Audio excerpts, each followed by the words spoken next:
Hello दोस्तों, अभी आप सबके बीच एक टॉपिक कि कोरोना के बाद धर्मों का क्या भविष्य होगा। तो अभी कोरोना जिस तरीके से बढ़ रहा है, आप जानते हैं सोशल डिस्टेंसिंग कैसे कर दी गई और ये रहेगी लगातार। इसे आप भूलो मत, इस चीज को सदा स्मरण रखो। एक अच्छे शब्दों में कहूं, सदा स्मरण रखो। अब आपको कोरोना के साथ जीना है, स्मरण रखो। सोशल डिस्टेंसिंग, मास्क, ये सब चलेगा और ज्यादा सघन रूप में चलेगा। अभी तो फिर भी मार्केट में आप जाते हो, आप जानते हो कुछ भी नहीं है, लोग इजीली घूम फिर रहे हैं। कुछ दिनों बाद लोग कहीं दूर रहो, दूर रहो। हो सकता है कि सरकार तुम्हारे गले में ऐसे लॉकेट टांग दे कि फिर तुम 2 गज की दूरी में किसी के संपर्क में आए और अपराध हो गया, तुम्हारे पॉइंट कटने लग जाएंगे, नेगेटिव पॉइंट हो जाएगी। ऐसा कर सकती है सरकार। हो सकता है आगे जो तुम्हें इंजेक्शन लगने वाला वैक्सीन का, उसमें जो बातें चल रही उसमें यह भी शामिल हो कि 2 गज की दूरी बना के चल रहा है कि नहीं चल रहा है। तो फ्यूचर में भीड़ खत्म,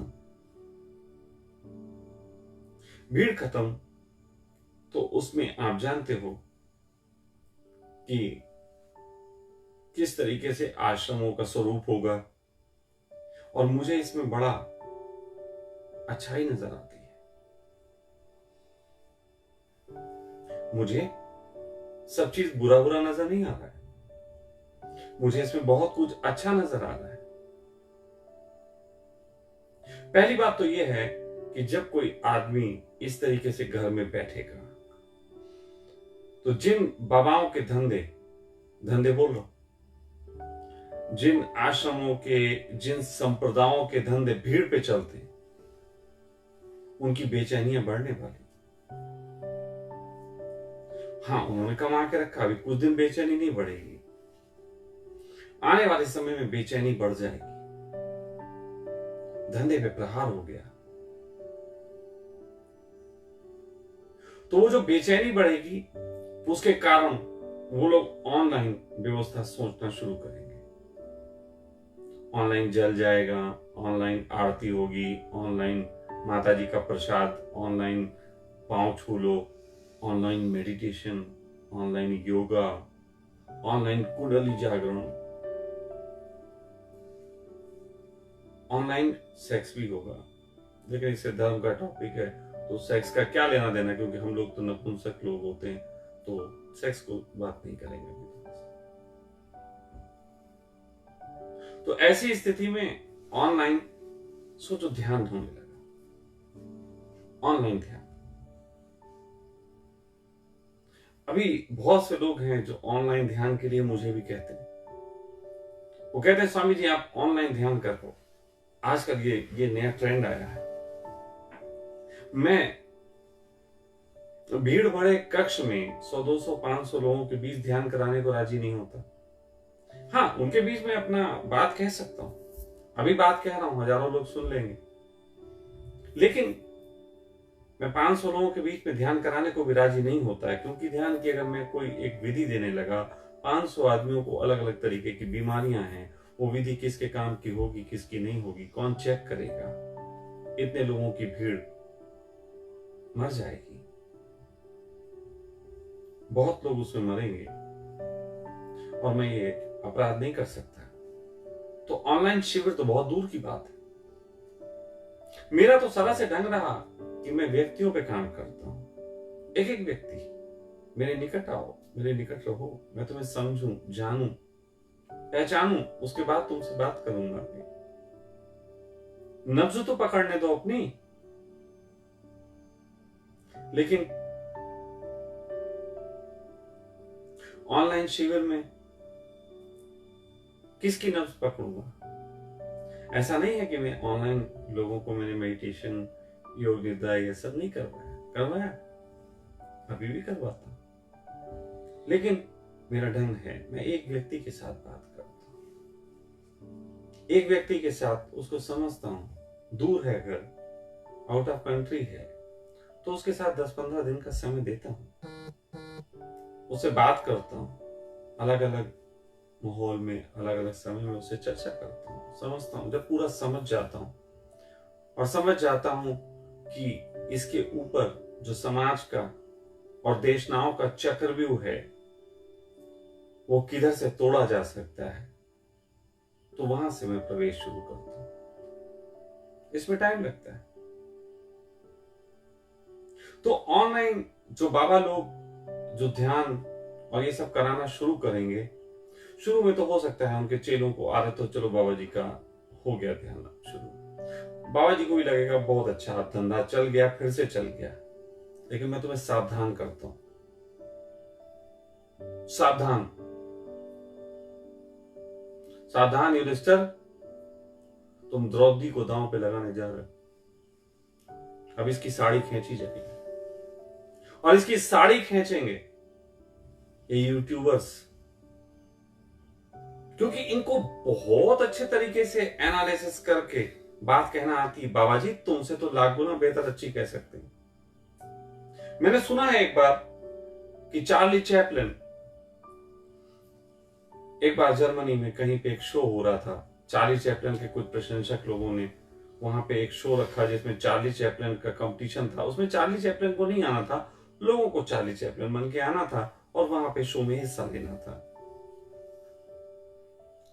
चार्ली चैपलिन उस शहर आया हुआ था, लोगों को पता नहीं। चार्ली चैपलिन ने जब वो पोस्टर देखा तो उसने कहा यार मैं भी हिस्सा लूं इसमें, देखता हूं। सब वहां चार्ली चैपलिन बन के आए, चार्ली चैपलिन भी वहां पे हिस्सा लेने पहुंच गया। कहते हैं चार्ली चैपलिन का तीसरा या चौथा नंबर आया, असली वाले का। इकोनॉमिक्स का एक नियम है कि नकली सिक्के असली सिक्के को चलन से बाहर कर देते हैं। नकली मुद्रा असली मुद्रा को चलन से बाहर कर देती है, क्योंकि असली मुद्रा, अगर तुम्हारे पास हाथ में एक फटा हुआ नोट आए, तुम उसको तुरंत मार्केट में दौड़ाओगे कि इसे दे दो, नए नोट बचा के रखते हो। तो कहते हैं नहीं, नकली मुद्रा, अगर नकली मुद्रा आ जाए हाथ में, नकली नोट चला दो, पहले असली वाले को रखे रहो। तो धीरे धीरे मार्केट में नकली नोट चलने लगते हैं, असली रखे रहते हैं। तो अगर बराबर की मुद्रा नकली और असली मार्केट में डाल दी जाए तो नियम है कि नकली मुद्रा असली मुद्रा को चलन से बाहर कर देती है। तो जितने भी लोग ऑनलाइन शिविर लेंगे, क्योंकि अब तो सब ऑनलाइन धंधे को उतारू है, यूट्यूबर्स को भी एक नया धंधा मिलेगा। वैसे भी मैं जानता हूं यूट्यूबर्स कई ऐसे हैं जो धीरे धीरे आध्यात्मिक बातें करने लगे हैं, उनके जीवन का आध्यात्मिक अनुभव ना हो, लेकिन यूट्यूबर्स हैं, उन्हें वीडियो की लाइकिंग, ये सब टॉपिक ढूंढते रहते हैं सर्च इंजन में जाके कि कौन सा अच्छा टॉपिक जाएगा, उस पर काम करते हैं, फिर उसकी रिसर्च, फिर उसका गूगल एनालिसिस पूरा करके और देते हैं, तो बिल्कुल टॉप क्लास देते हैं। तो ये बर्बाद कर देंगे, तुम्हारे पास कोई ध्यान करने नहीं आने वाला, क्योंकि ये लोग बहुत अच्छे से सज सवर के आएंगे, बहुत अच्छी डिश बनाएंगे, गार्निश बहुत अच्छा करेंगे, तुम्हारी तो हत्या कर देंगे, तुम्हारी तो द्रौपदी इन दुर्योधन की जंघाओं पे बैठेगी। और वो दौर नहीं है कि कृष्ण उसकी साड़ी खींचने से रोक दे, तुम्हारी तो द्रौपदी लूटी लूटी। लेकिन मुझे ये सोच के बहुत अच्छा लगता है, मुझे ये सोच के बहुत आनंद आता है। क्यों? क्योंकि अब वक्त उनके आए हैं जिनको भीड़ नहीं चाहिए थी।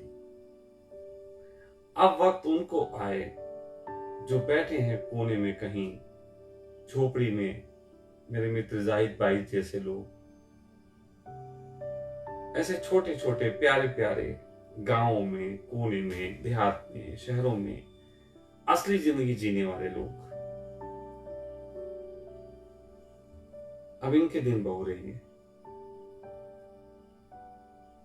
और ये एक वास्तव में आध्यात्मिक क्रांति होगी,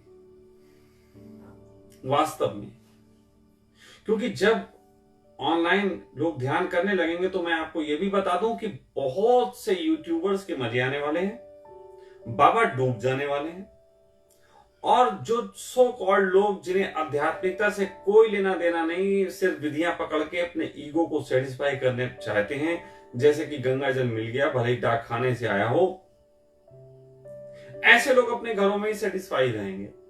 इनका सेटिस्फेक्शन वहीं रहने वाला है। लेकिन कुछ लोग होंगे जो इन नकली मार्केट के प्रचार से थक जाएंगे। असली प्यास होगी जिनकी, असली तलाश होगी जिनकी, जो मृगमरीचिका की तरह पीछे नहीं भागना चाहते, बल्कि अपनी कुंडली के अंदर जो कस्तूरी है उसकी महक के लिए प्यासे हैं, तो निश्चित ही इनकी नाक इन्हें ऐसी क्षमता देगी कि इनके निकट में जो लोग ऐसे होंगे कि जिनका जीवन वाकई में उस कस्तूरी से महकता होगा, ये वहां पहुंचेंगे। तो कोरोना के कारण सब कुछ बुरा है तो नहीं हो सकता। इस अस्तित्व में ये संभव भी नहीं कि सब कुछ बुरा हो। हाँ, परसेंटेज भाई बहुत बुरा और सब हो सकता है, लेकिन धर्म के जगत में तो मैं बहुत खुश हूं, बहुत खुश हूं। धर्म के जगत में कोरोना सर्वाधिक अच्छा काम करने जा रहा है। जैसे कि जात पात का भेद मंदिर मस्जिद कभी ना मिटा पाए, लेकिन टॉकीजों ने मिटा दिया। तुम्हारे पड़ोस में रंगी बैठा कि चमार बैठा, कौन पूछता है। रेस्टोरेंटों ने सब भेद मिटा दिए। जिस गिलास में तुम पानी पीते हो उसमें कौन पी के क्या थोड़ी देर पहले, किसको पता।